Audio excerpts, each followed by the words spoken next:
Get down on your knees right now. Hands in the air. All right, I'm cooperating. Don't look at me. Don't look at me. Keep your hands where I can see. So what are you actually Putting doing? groceries away, sir. I just finished shopping. You live nearby or just passing through? I live about 15 minutes from here. How do you pay for a car like that? A black man stood behind his vehicle in a Dallas grocery store parking lot, placing fresh fruits and vegetables into his trunk when a white police officer approached him and immediately ordered him to drop to his knees. The officer rested his hand on his firearm and told the man he was beneath him and that if he didn't kneel on that concrete instantly, he would pull the trigger. Every moment that followed was recorded on the officer's own body camera. Within months, that same officer would lose his badge, be sued for nearly everything he owned, and leave the state in disgrace. But in that instant, standing over a kneeling man surrounded by grocery bags, he believed he was untouchable. Before I go further, tell me in the comments where you're watching from. I'd really like to know. And if you're new here, tap that subscribe button. It truly helps the channel grow. I promise you, this story is about to become very intense. Now let's rewind to the beginning. The man loading groceries into his trunk that afternoon was named Edwin. He was 53 years old and had devoted 31 years to law enforcement. He began at the bottom, patrolling dangerous neighborhoods where gunshots were as common as traffic noise. He climbed through every rank possible. He led undercover missions. He trained hundreds of officers. He earned commendations from governors and senators. He held the rank of police colonel in a department just outside Dallas. None of that was visible that afternoon.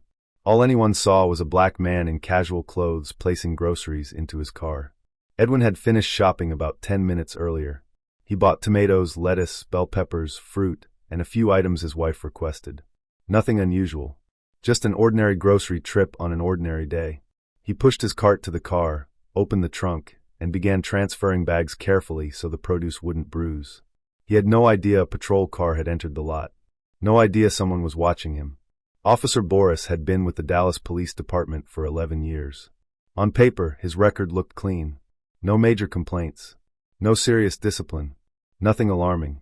But paper never tells the full story. It doesn't capture quiet comments made when supervisors aren't present. It doesn't record attitudes revealed only in certain encounters. Boris knew how to operate inside the system.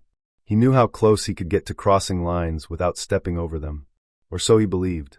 Boris spotted Edwin across the lot. He saw a black man behind a sedan with its trunk open. He saw grocery bags. Fresh produce. Nothing illegal. Nothing suspicious. Nothing requiring intervention. Still, something made him drive closer. Something made him park nearby. Something made him step out and walk directly toward Edwin.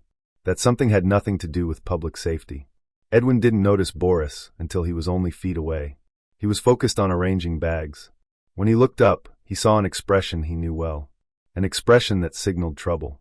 An expression that said this encounter wasn't about crime. Without asking questions, without requesting identification, without explanation, Boris ordered Edwin to get on his knees beside his car, surrounded by groceries. Edwin was stunned.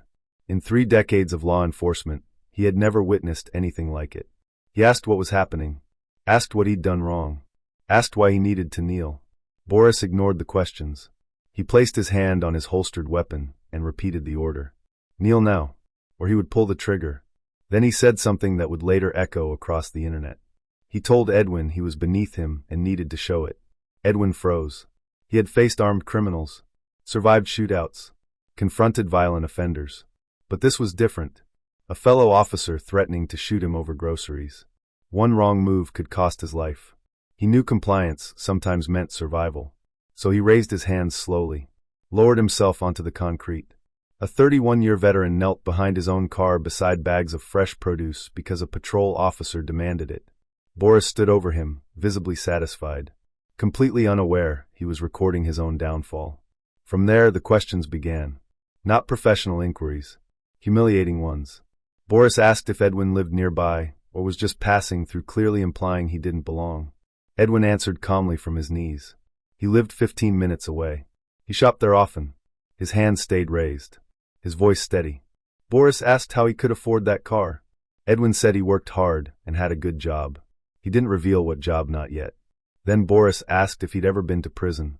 Casually. As if it were reasonable. Edwin said no. Never arrested. Never even a speeding ticket. His shoulders ached. His knees hurt. But he remained composed. Boris asked what he was really doing there, Edwin gestured to the open trunk full of groceries. Asked what else it could be. Then Boris questioned whether the groceries were actually his. Suggested he might have stolen them. Fresh vegetables from the store directly behind them. Edwin said yes, they were his. The receipt was in a bag if Boris wished to check. Boris searched the trunk. Found the receipt. Found nothing wrong, because there was nothing wrong. Still, he continued. Asked if there were weapons in the car. Edwin said no. Only groceries and paperwork revealing his rank, though Boris hadn't bothered to look. Then came the question that would define everything. Boris asked if Edwin felt comfortable on his knees. With a smirk. Edwin calmly asked if kneeling without cause was now standard law. Boris laughed and said he asked the questions. Edwin followed orders. 7 minutes passed. 7 minutes kneeling. 7 minutes hands raised. 7 minutes of humiliation captured clearly on camera. Finally, Boris allowed him to stand, but demanded identification. Edwin provided his driver's license. Boris returned to his patrol car to run it. Seconds later, everything changed. The system showed Edwin was a police colonel.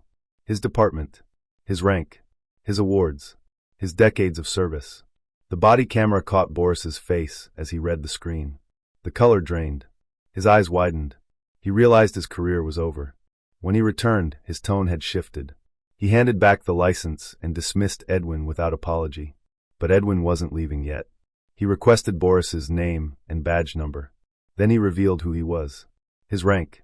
His years of service. His achievements. Boris stood silent. His own camera had sealed his fate. Within 2 days, Edwin filed a complaint. Hired a civil rights attorney. Contacted media. The footage was released within a week and went viral within hours. Public outrage followed. The Dallas Police Department placed Boris on leave and launched an investigation.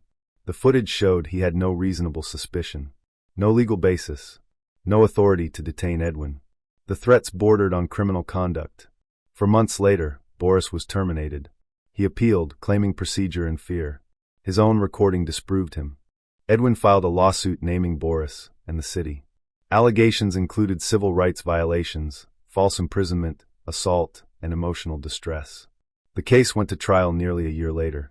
The jury watched the footage, the order to kneel, the threat to shoot, the humiliation. They deliberated under 3 hours. Edwin received substantial damages. Boris was personally liable for a portion. Boris left Texas shortly afterward. No department would hire him. The video followed him everywhere. Edwin continued serving as a colonel, using the experience to push for reform. He transformed humiliation into advocacy. That parking lot still looks ordinary. Cars come and go. Groceries are loaded. Few know what happened there. But that concrete tells a story of abuse, of accountability, of a man forced to kneel who later stood tall in court. Thank you for reading. If this story moved you, share your thoughts below.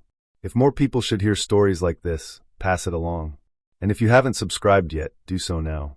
There are more stories that need telling. I'll see you in the next one.